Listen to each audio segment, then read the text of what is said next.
요즘 한국이 무척 덥다고 합니다. 미국도 덥긴 한데요.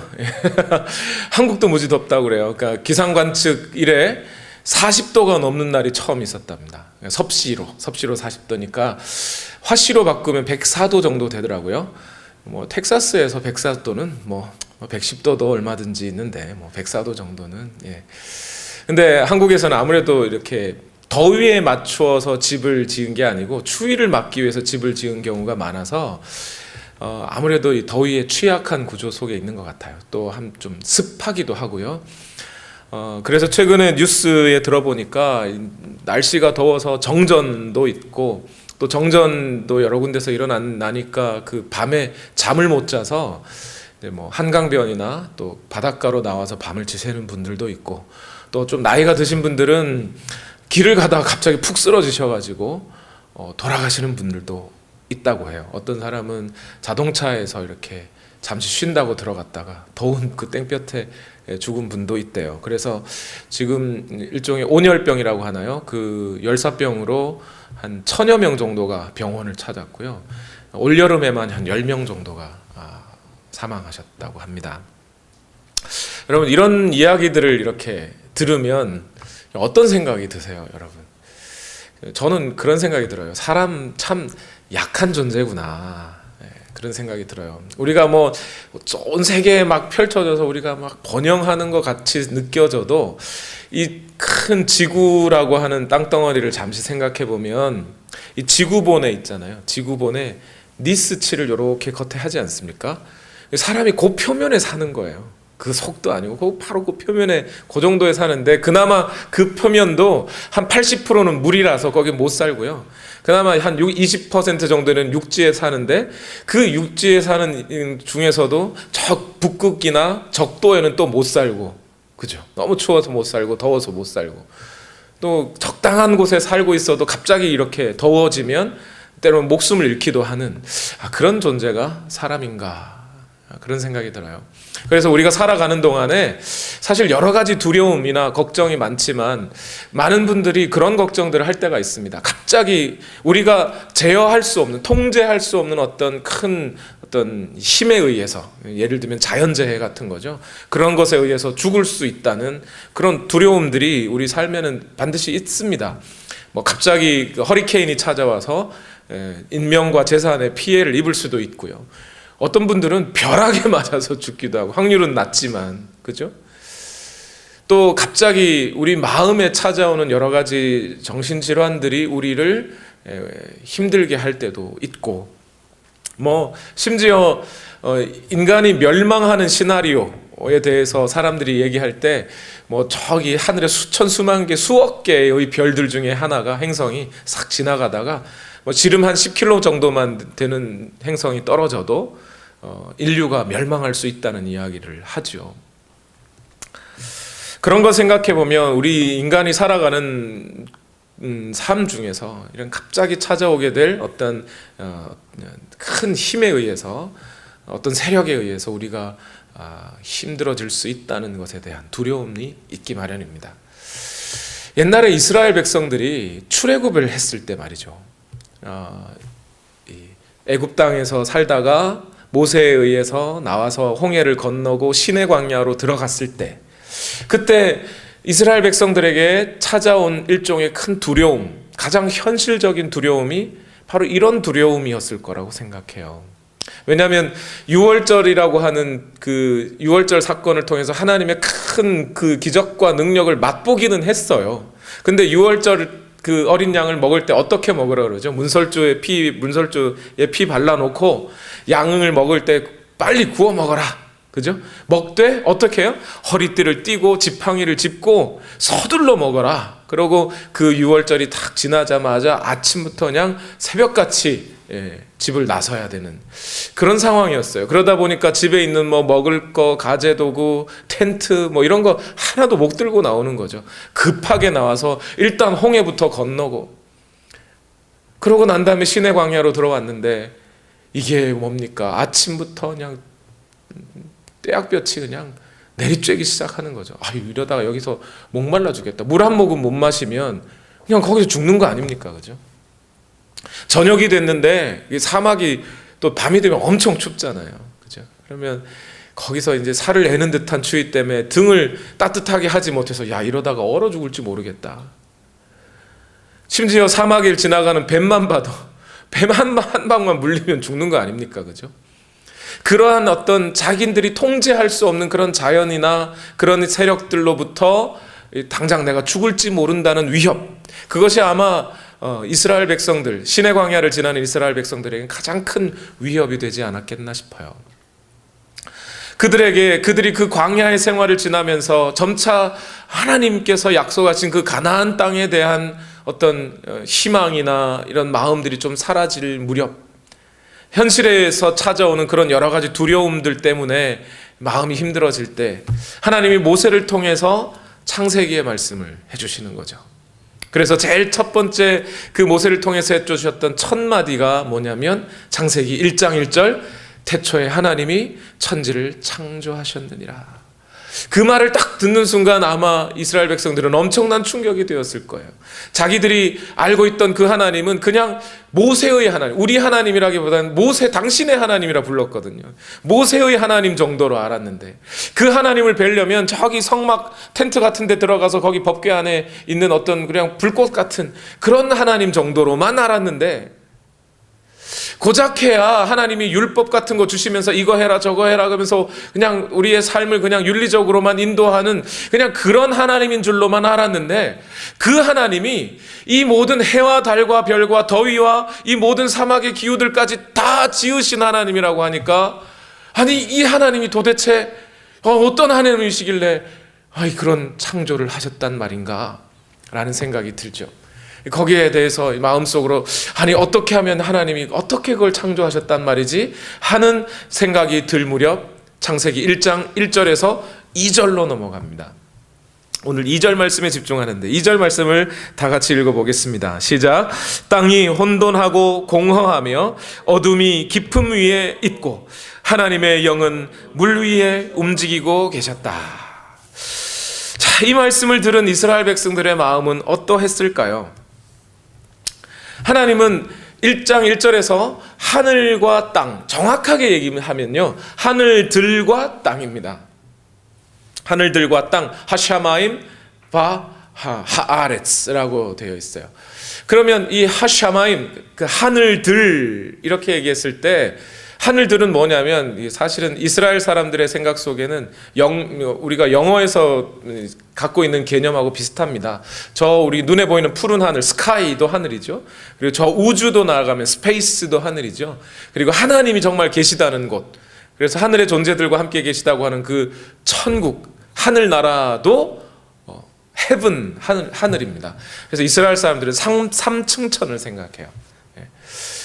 그 하늘들과 땅을 지으셨다 하셨던 하나님이 이제 2절로 오니까 그 관심을, 하늘들은 일단 빼고, 하늘들은 너무 멀잖아요 사실. 하늘들은 일단 워낙 너무 큰 개념이라 그거는 일단 좀 제쳐놓고 땅에 집중하기 시작합니다. 땅을 지으셨다 하고 이제 그 땅에 대한 설명이 있어요. 그러니까 이제 창세기 1장 2절에서부터 계속해서 2장 4절까지는 그 땅과 관련된 세계들에 대한 창조의 말씀들로 집중됩니다. 그러니까 창조 기사의 중심 소재가 이제 땅이 되는 건데요. 그런데 1장 2절에서 말하고 있는 이 땅이 오늘날 우리가 겪고 있는, 우리가 발붙이고 살아가고 있는 이 땅과는 뭔가 좀 다른 것 같아요. 보니까 땅이 혼돈하고 공허하며 이렇게 적혀져 있어요. 땅이 혼돈하고 공허하며.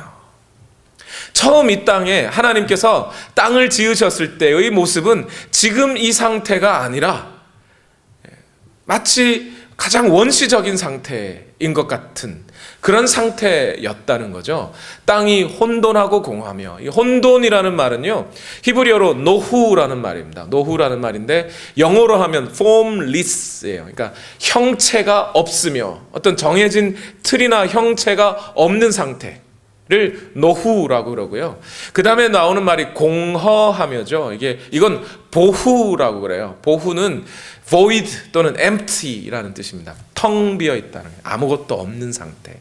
그래서 이게 히브리어 말로 하면 이게 거의 수고처럼 따라 붙습니다. 혼돈과 공허, 노후, 바, 보후 이렇게 말해요.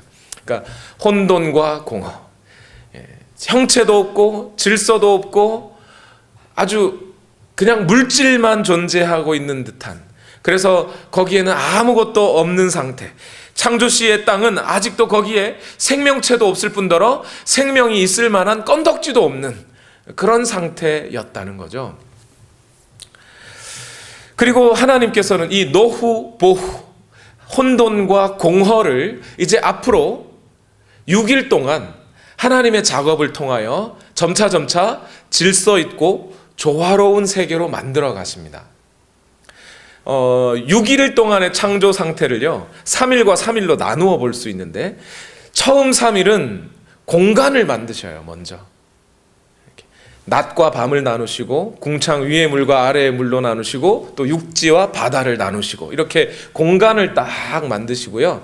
그 다음에 4일부터 6일까지는 각 공간 안에 살 수 있는 생명체들을 집어넣습니다. 하늘에는 새가 날게, 또 땅에서는 식물과 동물들이 살아갈 수 있도록 그 공간 안에 집어넣죠. 그래서 어떤 신학자는 이런 얘기를 하는 경우도 있어요. 혼돈과 공허가 있었다고 하지 않았느냐. 그러니까 처음 3일은 혼돈의 문제를 해결하는 거예요. 어지럽게 막 흐트러져 있는 것을 질서 있고 조화롭게 만들고, 나중 3일은 공허의 문제를 해결하는 거죠. 텅 빈 것을 채워 넣는 방식으로 하나님이 창조를 하셨다는 거예요. 어떤 분들에게는 이 혼돈과 공허의 과정을 거쳐서 하나님께서 창조를 하셨다라고 하면 좀 마음에 꺼리낌이 있으신 분들이 있는 것 같아요. 예를 들면 이런 거죠. 아니, 하나님이 전지전능하시다면서, 하나님이 전지전능하다면 그냥 한 번에 그냥 짠 하고 그냥 세계를 다 만들면 될 것을 왜 굳이 혼돈스럽고 공허한 그런 과정들을 거쳐야만 하는 것이냐라는 생각을 하시는 분들이 간혹 있으신 것 같아요. 근데 가만히 생각해 보면 그건 하나님 마음 아닌가요? 왜냐하면 하나님이 천지 창조를 할 때 혼돈과 공허의 시간을 지날 수도 있지만 성경을 보면 6일 동안 창조했다고 그랬거든요. 굳이 6일 다 지나야 돼요? 그냥 하루 만에 짠 하고 만들면 되잖아요. 그렇게 질문할 수도 있겠죠. 그런데 하나님은 6일 동안 지으셨다고 하고 있어요. 마찬가지로 우리의 구원에 관해서도 마찬가지입니다. 이렇게 생각할 수 있지 않나요? 하나님이 전지전능하시다면서, 그러니까 우리가 죄악 속에 빠져있고 죽음에 빠져있던 우리를 그냥 딱 살리시고 십자가의 피로 구원하신 다음에 바로 천국 보내버리면 될 것을 왜 이 땅에서 굳이 이런 힘든 그리스도인의 삶을 살아가게 하시는가 라고 생각할 수도 있잖아요. 그러나 하나님은 하나님의 그 영원한 계획과 뜻에 따라 지금도 우리를 차근차근히 빚어가고 계시다는 것을 우리가 잊지 말아야겠죠. 그런 것처럼 하나님은 그 하나님의 뜻과 목적에 따라 혼돈과 공허의 과정을 거치고 있으세요. 정확하게 그 뜻이 무엇인지 우리는 다 알지는 못하지만 하나님은 그런 과정들을 거치셨다는 거예요. 저는 오히려 이 혼돈과 공허의 과정을 거치셨다는 것이 가만히 들어보니 하나님 참 친절하신 분이다라는 생각이 들어요. 왜 그러냐면, 여러분, 이스라엘 백성들이 애굽 땅에서 탈출하고 나와서 시내 광야에서 이 창세기 말씀을 들은 거 아닙니까? 그죠? 그런데 이스라엘 백성들이 애굽 땅에 살 때 애굽의 어떤 노예로 살고 있으면서 그들이 했던 일이 뭔가요, 여러분? 애굽 땅에서 이스라엘이 뭐 하고 살았죠? 성경에 보니까 거기에 애굽 땅에서 벽돌을 구워 짓고 있었다 그랬어요. 그 벽돌 왜 만드는 거예요? 뭐 때문에 만드는 거죠? 벽돌 실컷 구워가지고 땅바닥에 내팽개치려고 하는 거 아니잖아요. 벽돌 구워서 뭘 만들죠? 집을 짓거나 또는 건축물을 만들지 않겠습니까? 아마 스핑크스나 피라미드와 같은 그런 건축물들을 지었을 거예요. 이집트니까. 가만히 생각해 보면 비록 이 사람들이 이 홍해를 건너서 시내 광야에 탈출해 있지만 이 사람들의 손은 항상 벽돌 굽는 일, 집 짓는 일에 익숙해요. 그렇죠? 하나님이 지금 천지 창조를 보여주실 때, 설명해 주실 때 건축물을 짓는 것과 같이 설명하고 계시다는 거예요. 그러니까 이스라엘 백성들은 이걸 너무나 쉽게 이해할 수 있는 거예요. 그러니까 건축물을 지을 때 어떻게 짓나요? 제일 먼저는 계획을 세우죠. 그래서 설계도면을 그려요. 근데 설계도면은 아직 눈에 현실에 나타난 건 아니에요. 하나님이 그 영원한 계획 속에 천지창조에 대한 계획은 있으세요. 근데 이제 나타나기 시작하셨는데 땅을 지으셨고 그 땅은 아직 형체도 없어요. 마치 모래와 같이 그냥 형체도 없고 그 위나 아래나 아무것도 없는 그냥 공허한 물질만 있는 상태죠. 건축물을 지을 때 재료들이 그렇잖아요. 뭐 모래나 시멘트나 뭐 이런 것들이 다 결국에는 아무것도 없어요. 이제 거기에 이제 벽돌이라고 하는 형체를 만들고 그 벽돌의 형체들이 점차 모여서 공간을 만들고, 그죠? 기둥과 지붕을 세워서 공간을 만들고 그 건축물 공간 안에 그 필요한 설치들을 설치해가는, 쌓아가는, 그게 건축물을 짓는 과정들이잖아요. 마치 그러한 방식으로 지금 하나님이 설명을 해주고 있는 거예요. 이걸 과학적으로 이게 맞냐 틀리냐, 기간이 어떻게 됐냐 이렇게 잴 수 있는 게 아니라 하나님은 지금 이스라엘 백성들이 가장 알아듣기 쉬운 언어들로 지금 이 천지창조를 설명해 주고 있는 거예요. 얼마나 친절하세요. 그렇게 하나님이 친숙하게 설명해 주고 있는 단어들 중에 오늘 혼돈과 공허가 있었고, 그 다음에 뭐가 있냐면 어둠이라는 말이 나와요. 오늘 본문에 보니까 어둠이 깊음 위에 있고, 우리는 이 말이 뭔 말인지 잘 모르겠어요. 어둠이 깊음 위에 있다, 뭔가 어둡다, 빛이 없다 이런 뜻인 것 같긴 한데 대체 이게 무슨 뜻일까? 우리는 좀 어렵지만 이스라엘 백성들에게는 이 어둠이 깊음 위에 있다는 말의 뜻이 무엇인지는 알 것 같아요. 쉽게 이해할 수 있을 것 같습니다. 이스라엘 백성들의 입장에서 우리가 한번 이해를 해보죠. 여러분, 정글의 법칙이라는 그 프로그램 보신 적 있으시죠? 잘 안 보시는 분들도 있고 보신 분들도 있고. 근데 이 정글의 법칙이 뭐냐면요, 신체 건장한 연예인들이 이제 문명의 도구들을 아무것도 안 들고, 물론 칼이나 뭐 이제 기본 불꽃 씨를 갖고는 가죠. 가가지고 문명의 도구 없이 거기서 하룻밤 아니면 뭐 일주일, 일정한 기간 동안 정글에서 살아남는 이야기들을 하고 있어요. 제가 그 프로그램을 가만히 보다가 반복되는 주된 특징이 한 가지 있다는 걸 발견했어요. 거기에 아무런 도구도 없이 그냥 자연 속에 탁 파묻혀가지고 살아가기 위해서는 밤이 찾아오기 전에 낮 시간 동안 해야 될 일이 크게 두 가지가 있더라고요. 첫 번째는 뭘까요? 먹을 것을 찾아놔야 돼요. 살아야 되니까 먹을 걸 찾아야 됩니다. 그죠? 이스라엘 백성들도 만나 찾으러 다녔듯이. 두 번째는 뭐냐면 뭘 해야 될까요? 밤을, 잠잘 곳을 준비해 둬야 돼요. 어둠을 준비해 둬야 되는 거죠. 어떤 면에서 이스라엘 백성들에게 그 어둠은 자기들에게 찾아온 큰 위기일 수도 있었을 거예요. 칠흑같이 어두운 그런 광야의 밤을 준비해야 하니까 추위를 견뎌야 하고, 갑자기 찾아오는 동물들의 짐승의 울음소리들이 들리면 두려울 수도 있겠죠. 그런데 말이죠, 이 어둠이라는 것에 대해서 이스라엘 백성들은 매우 귀중한 경험 한 가지를 해요. 이 애굽에서 탈출하기 전 하나님은 이스라엘 백성들을 애굽에서 꺼내오려고 이 애굽 땅에 10가지 재앙을 내리셨어요. 그 10가지 재앙을 다 기억하지는 못하지만 그 중에 9번째 재앙이 뭐냐면 흑암의 재앙이 있었어요. 이스라엘 백성들은 그걸 경험했거든요. 이 흑암이 갑자기 애굽 땅에 꽉 내렸는데 며칠 동안 지속된 어둠이에요. 근데 이 어둠이 그냥 우리가 개기일식이나 뭐 개기월식이나 이 정도에 보이는, 약간은 보이는 그런 어둠이 아니고요, 완전히 깜깜해서 사람을 알아볼 수도 없고 또 손을 더듬거려야만 걸어갈 수 있을 만큼 짙은 어둠이었다는 거예요. 그런데 그 어둠이 참 신기하게도 애굽 사람들에게는 어둡지만 이스라엘 백성들이 사는 곳에는 빛이 비쳤다 이러고 있어요. 그러면 이스라엘 백성들 마음속에는 어떤 생각이 들까요? 비록 이 어둠이 무섭고 두려운 것인 것은 사실이지만 적어도 그 어둠을 누가 주관하고 있어요? 하나님이 주관하고 있다는 거죠. 창세기 1장 2절의 말씀도 어둠이 깊음 가운데 있고, 비록 그 어둠이 깊음 가운데 있다는 말의 뜻이 정확하게 뭔지는 모르지만 그 어둠이라는 것 역시 누구의 피조물이에요? 하나님의 피조물이라는 거예요. 하나님이 그 어둠을 지으셨다는 거예요. 우리 그리스도인들 중에는 어떤 분들은 그런 생각하는 분들이 있어요. 낮은 하나님이, 밤은 사탄이. 그래서 밤을 조심해야 돼. 유흥업소 다 밤에 문 열잖아. 사람이 죄질 때 다 밤에 짓잖아. 이래요. 낮에도 짓습니다, 여러분. 예. 그 중요한 거는 우리의 생각을 밤은 어둠이고 마귀고 사탄이고 낮은 하나님이고 이렇게 가지 말라는 거예요. 밤도 역시 하나님이 주관하시는 거예요. 어둠도 하나님이 지으신 거라니까요. 이사야서 45장 7절에 이렇게 말하죠. 나는 빛도 만들고 어둠도 창조하며 평안도 주고 재앙도 일으킨다. 나 주가 이 모든 일을 한다. 그랬어요.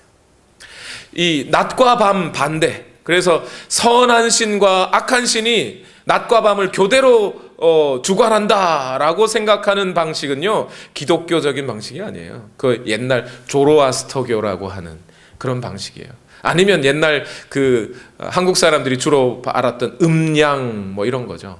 그런 이론들에서나 나올 법한 이야기지 기독교의 믿음은 그렇지 않습니다. 하나님이 그 모든 것을 주관하고 계십니다.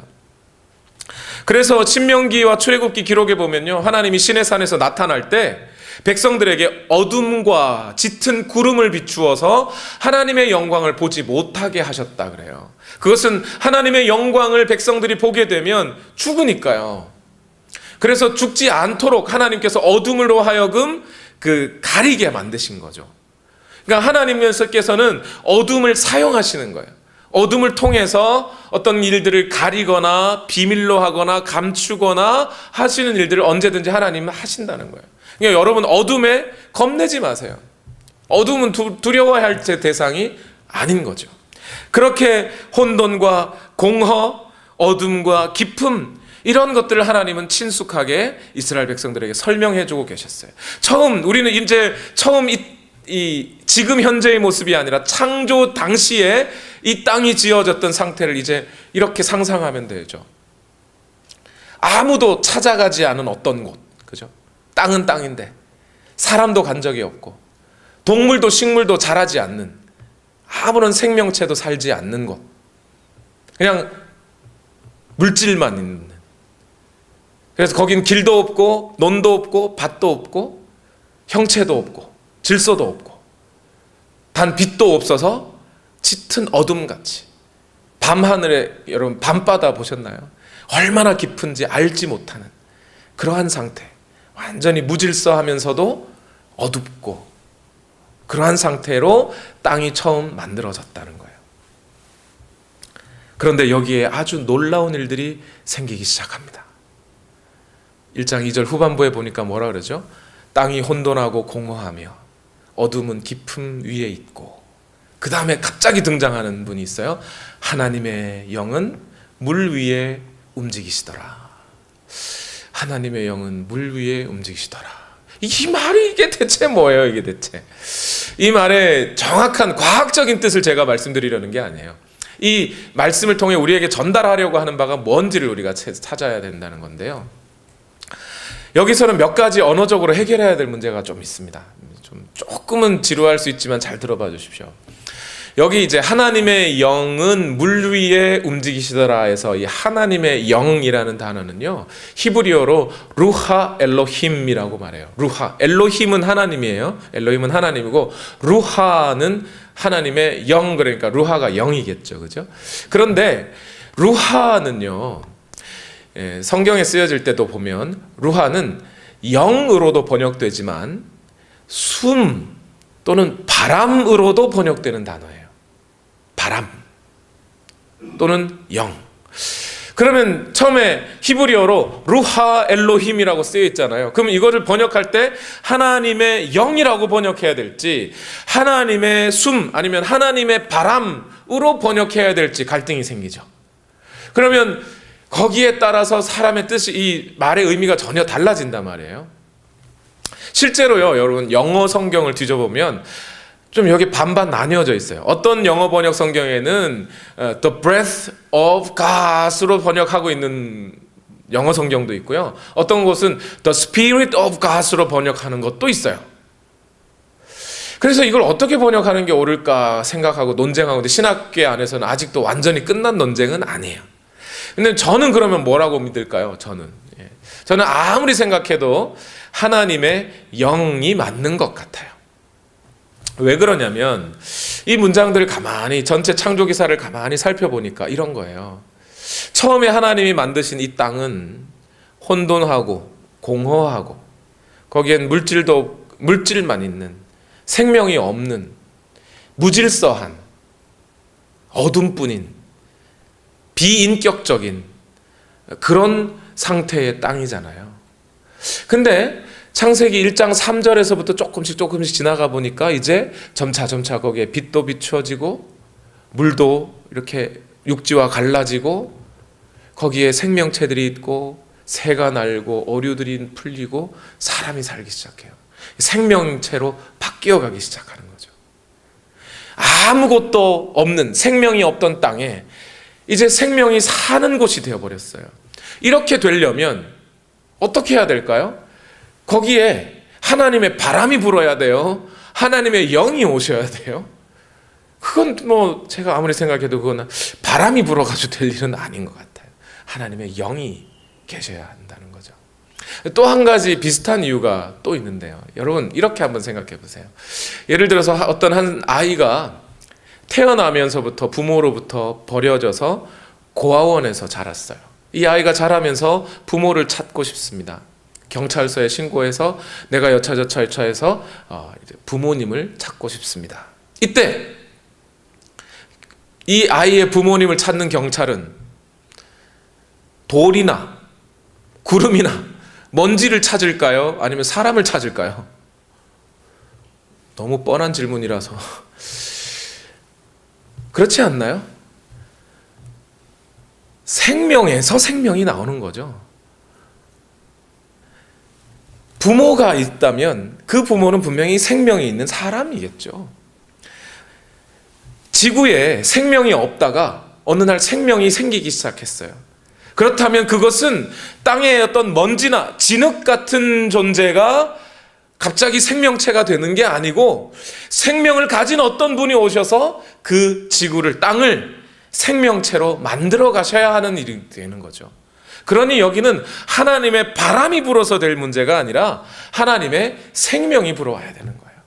죽음과 생명이 만나면 죽음이 떠나고 생명이 자리 잡듯이 빛과 어둠이 만나면 어둠이 물러가고 빛이 지배하듯이 오늘 그 처음에 창조되었던 그 땅에 생명이 없는 비인격체와 같은 그 땅에 생명이신 하나님의 영이 와야 그래야 생명체가 생겨나는 것이라는 거죠. 그러니까 이건 하나님의 영이라고 번역하는 게 맞는 거예요. 아마 사도 바울도 고린도전서라고 하는 편지를 쓰면서 이 부분을 염두에 둔 것 같아요. 왜냐하면 고린도 교회에 편지하면서 사도 바울이 이런 얘기 하거든요. 믿지 않는 여인이 믿는 남편과 같이 살려고 하거든 굳이 갈라서려 하지 말고 같이 살아라.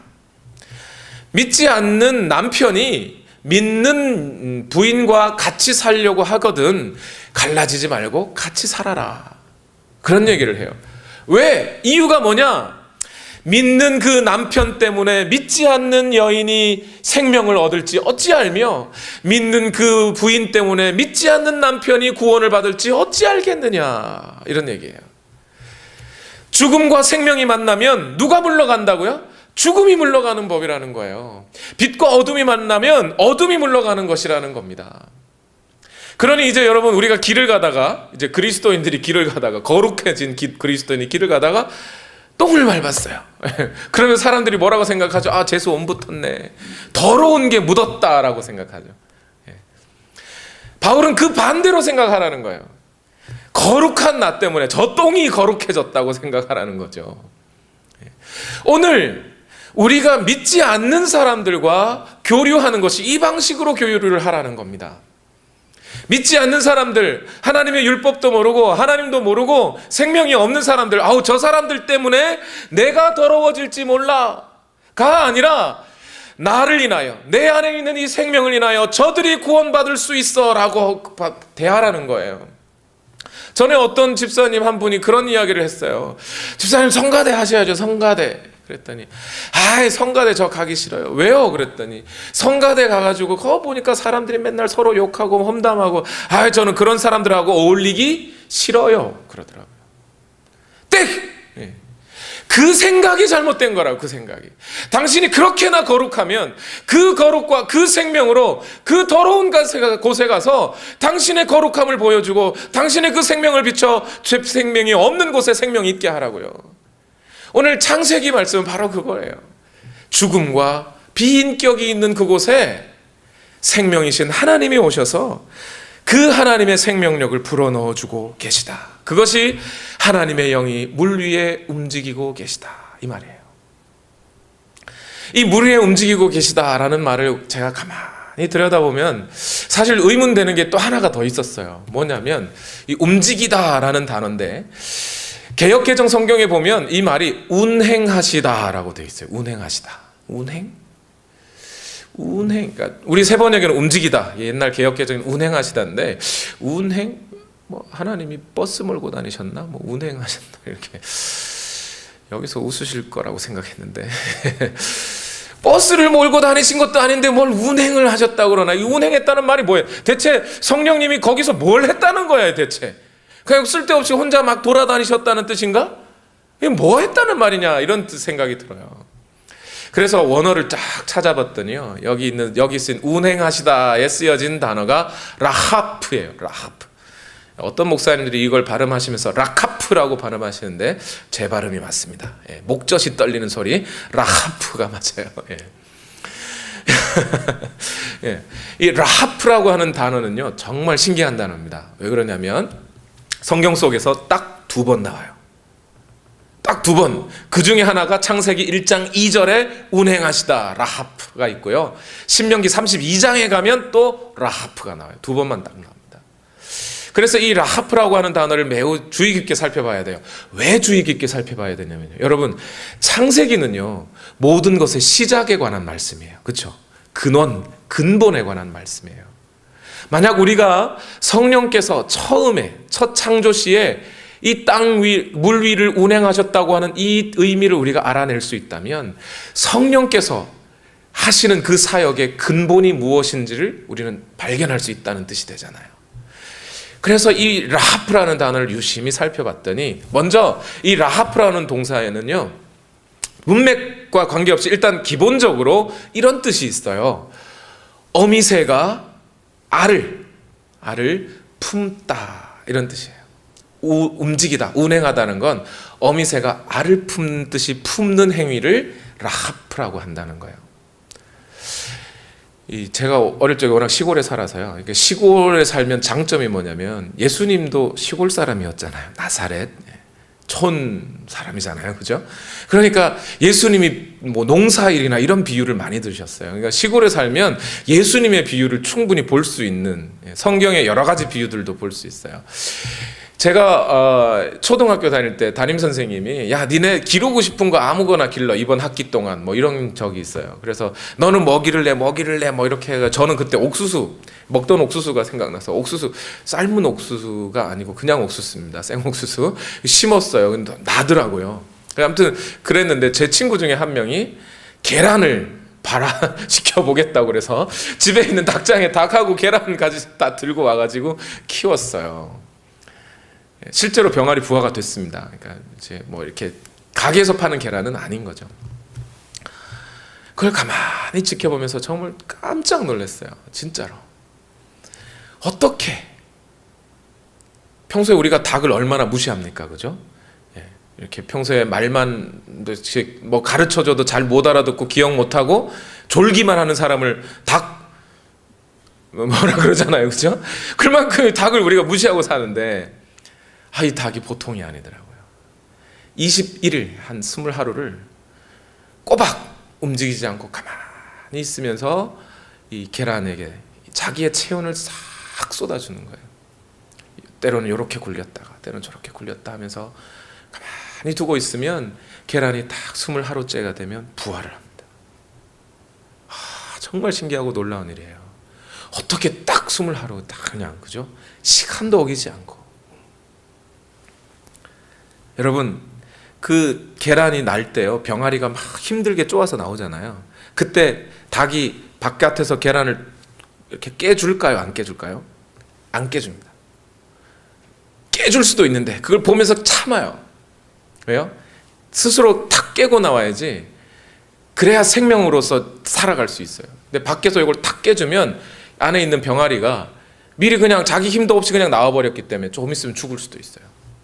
그걸 닭은 끝까지 참고 품어주는 거예요.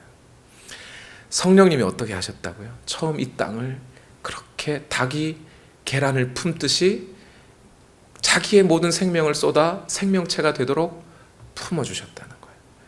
그렇게 품어주셨기에 이 하늘과 땅이, 이 땅에 있는 모든 것들이 그 생명을 낳기 시작한 거예요. 이스라엘 백성들은 이 라하프라고 하는 동사를 통해서 뭘 생각할까요? 이 모든 만물이 하나님의 생명으로부터 주어진 것이라는 것을 발견하기 시작하는 거죠.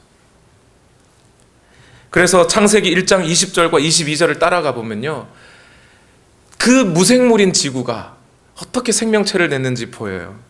창세기 1장 20절에 하나님이 말씀하시기를 물은 생물을 번성하게 하고, 1장 22절에 하나님이 이것들에게 복을 베푸시면서 말씀하시기를 생육하고 번성하여 여러 바닷물에 충만하라.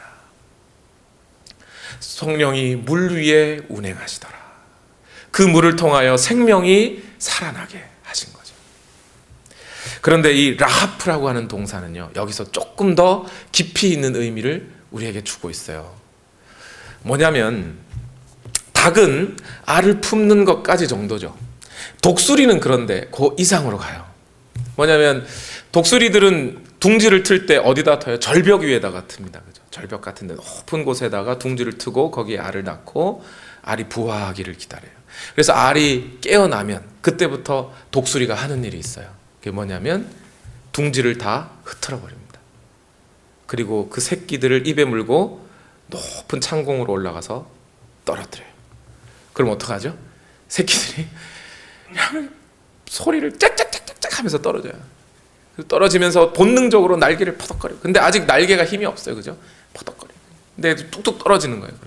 그럼 완전히 이제 땅에 탁 처박혀 죽기 직전에 독수리가 싹 내려와서 날개로 그 독수리, 새끼 독수리들을 쫙 받쳐요. 그 다음에 어떻게 해요? 다시 올라가요. 올라가서 또 떨어뜨려요. 떨어질 만하면 받고, 또 그렇게 몇 번이나 반복하다 보면 어느새 새끼 독수리의 날개에 힘을 받고 점차 이 힘을 얻어서 혼자 날 수 있게 되죠. 그렇게 혼자 날 수 있게 된 독수리는 나중에 모든 새들의 우두머리인 큰 독수리로 날 수 있는 상태가 돼요. 라하프라고 하는 동사가 이걸 말해줍니다. 또 하나는 신명기 32장 10절과 11절 말씀인데 이걸 다 같이 한번 읽어보겠습니다. 시작. 주님께서 광야에서 야곱을 찾으셨고 짐승의 울음소리만 들려오는 황야에서 그를 만나 감싸주고 보호하고 당신의 눈동자처럼 지켜주셨다. 마치 독수리가 그 보금자리를 뒤흔들고 새끼들 위에서 퍼덕이며 날개를 펴서 새끼들을 받아 그 날개 위에 업어 나르듯이. 여기에 새끼들 위에서 퍼덕이며, 이게 라하프예요. 라하프. 마치 그렇게 하듯이 주의 성령께서는 이 땅을 그렇게 만들어 가셨다는 거예요. 이 라하프라고 하는 동사, 신명기 32장에 이 말씀을 들었던 이스라엘 백성들은 어떤 마음이 들었을까요? 비록 이 낮의 더위와 밤의 추위와 동물들의 어떤 공격들에 대하여 두려움이 있을 수 있을지 모르지만, 그러나 이 모든 과정에서 우리를 이 광야를 지나게 하시는 하나님은 마치 독수리가 날개를 치며 그 새끼들을 훈련하여 결국에는 스스로 날 수 있는 그러한 새끼 독수리로 양육해 가듯이 오늘 주의 성령이 우리 민족을 이 광야를 지나게 하시면서도 하나님 앞에 바른 백성이 되도록 우리를 빚어 가시는구나 깨달을 수 있는 거죠. 그렇게 되면 이제 이 어둠도 낮도 추위도 더위도 하나님이 지으셨으므로 그러한 것들 역시 하나님이 조성하지 않으시면 우리는 그것들에 해를 입지 않을 것이며, 아니 우리의 도움은 그 산 너머에 하나님으로부터 오는 것일 것이며, 또한 이 모든 과정 속에 그럼에도 불구하고 때로 어둠과 추위와 낮의 더위를 겪게 하시는 이유는 우리 모두를 그렇게 하나님의 뜻을 따라 하나님의 백성으로 지어가시기 위함이구나 라고 오늘 이 말씀을 통해 깨달을 수 있게 되는 거예요. 이제 오늘 여러분의 인생이 어떠하십니까? 여러분의 인생이 뭐라고 생각하십니까? 우리 인생이 그렇게 약하기만 해요. 그래서 이 세상의 천재지변 때문에 고통스럽기만 한가요? 우리는 그 속에서 천지만물을 지으신 하나님의 뜻을 발견할 수 있어야 하는 것이죠.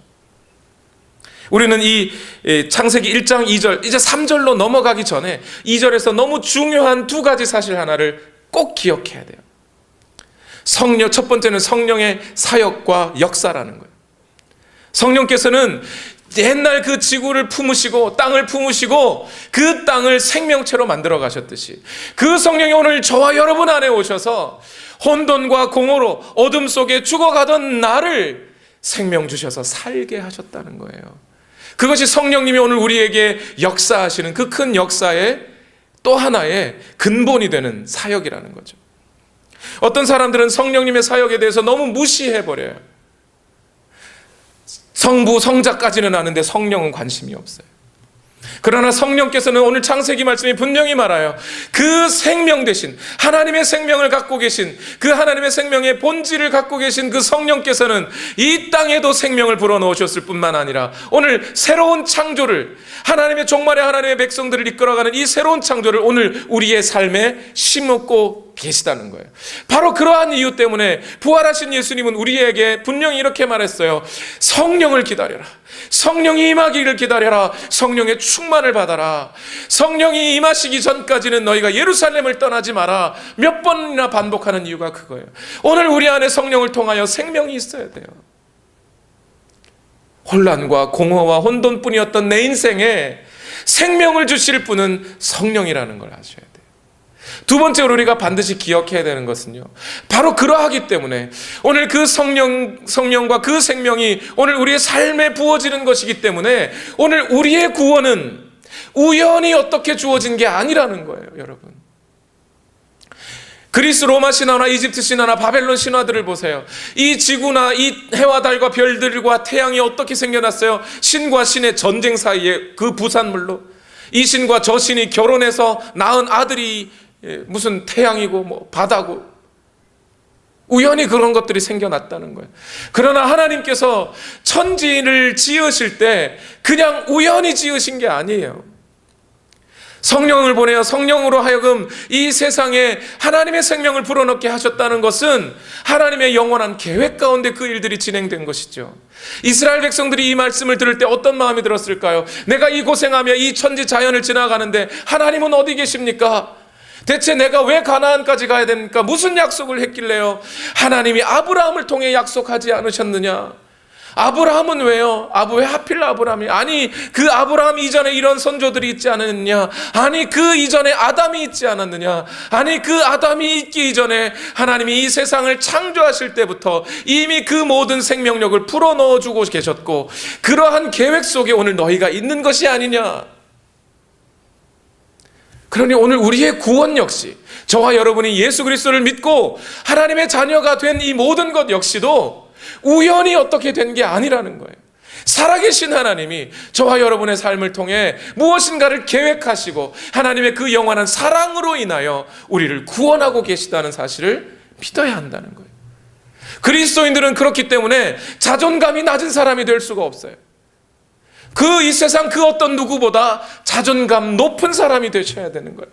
내 존재가 나는 저 사람보다 능력 없고 누구보다 돈이 없고 누구보다 약하고 아니요, 그러지 아니하다니까요. 우리의 모든 구원을 위해 하나님이, 그것도 삼위일체 하나님이 그 모든 창조의 역사처럼 오늘 우리에게 역사하고 계신데 이 세상을 지은 그 생명력으로 불어넣은 그 천하보다 우리 한 영혼을 더 귀하다고 하나님이 말하고 계신데 우리가 어찌 약하고 낮을 수만 있는 존재들인가요? 그러한 믿음을 가지고 이제 오늘 성령의 능력을 체험하시면서 큰 믿음을 가지고 살아가시는 여러분 되시길 예수님 이름으로 축원합니다. 기도하겠습니다. 우리 시간 다 같이 함께 기도하실 때, 하나님, 오늘 우리의 마음을 붙들어 주옵소서.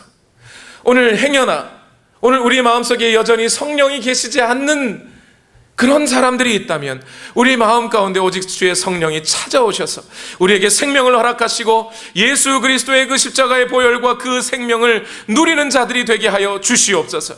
이 모든 구원의 사건들이 우연히 갑자기 어떻게 벌어진 것이 아니라 하나님의 영원한 계획과 하나님의 사랑 가운데 이루어졌다는 것을 믿고 우리도 그 하나님과 함께 전진하는 삶을 살아내게 하여 주옵소서. 우리 시간 다 같이 함께 기도하시겠습니다. 살아계신 아버지, 오늘도 우리를 인도하여 주시고 우리의 모든 삶을 주여 주장하시고 인도하여 주시옵소서.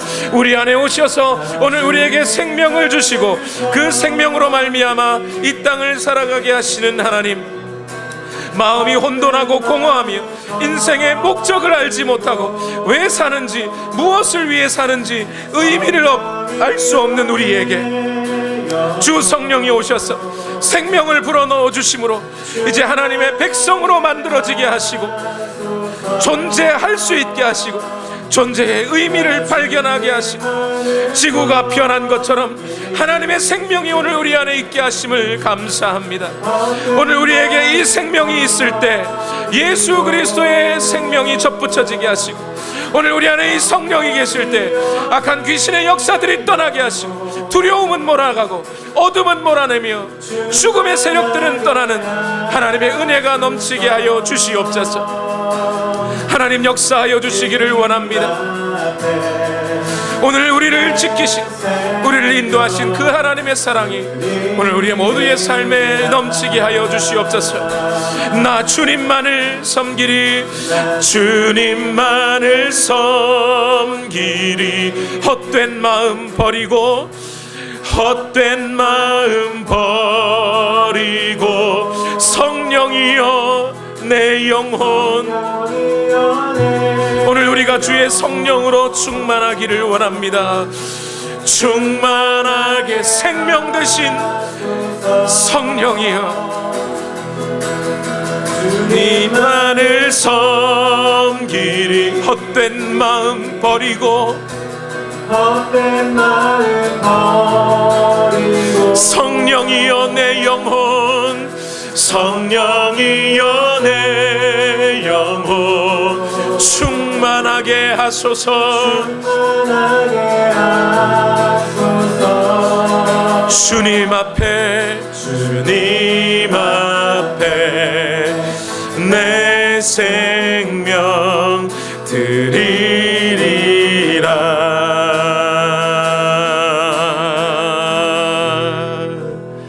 하나님, 오늘 우리가 이 사실을 굳게 믿게 하옵소서. 로마서 8장 1절과 2절에 하신 말씀대로 이제 그리스도 예수 안에 있는 자들에겐 결코 정죄함이 없나니, 왜냐하면 생명의 성령의 법이 죄와 죽음의 법에서 그들을 해방하였기 때문이라고 선언하셨습니다. 오늘 이제 우리의 모든 삶에 죽어가던 나에게, 혼돈과 공허뿐이던 나에게, 방황하던 나에게, 미래를 알지 못하여 어둠뿐이던 나에게 주의 성령 찾아오셔서 내게 생명 허락하시고 하나님의 자녀로 존재할 수 있게 하시고 오늘 내가 왜 살아가는지 목적을 찾게 하시고 하나님을 섬기고 알게 하시니 이보다 더 큰 복이 또 어디 있으리요. 하나님, 주의 성령이 오늘 우리에게 하신 이 사역들을 우리가 잊지 않고 발견하여 우리의 삶의 성령으로 충만한 삶을 끝까지 살아내게 하여 주옵소서. 이 모든 하나님의 역사하심이 우연히 어쩌다가 불쌍해서가 아니라 하나님의 그 영원한 사랑에 기인하여 하나님의 계획 가운데 이루어졌다는 사실을 알고 그저 움츠려들거나 좌절하거나 절망하거나 소극적이지 않은 한 오직 우리가 하나님의 뜻을 쫓아 적극적으로 하나님의 말씀을 순종하며 나아가는 우리가 되게 하여 주시옵소서. 오늘도 하나님, 우리의 삶에 역사하신 하나님께 모든 감사와 찬송을 올려드립니다. 너희는 먼저 그의 나라와 그의 의를 구하라. 그리하면 이 모든 것을 너희에게 더하시리라. 약속하신 약속의 말씀 따라 오늘 이 시간 우리가 하나님 앞에 우리의 예물을 드립니다. 하나님의 나라와 하나님의 의를 구하며 드립니다. 받아주시고 이 모든 것이 너희에게 더할 것이라고 하신 약속 또한 이루어지게 하옵소서. 예수님의 이름으로 기도하옵나이다. 아멘. 나의 모습 나의 소유 찬송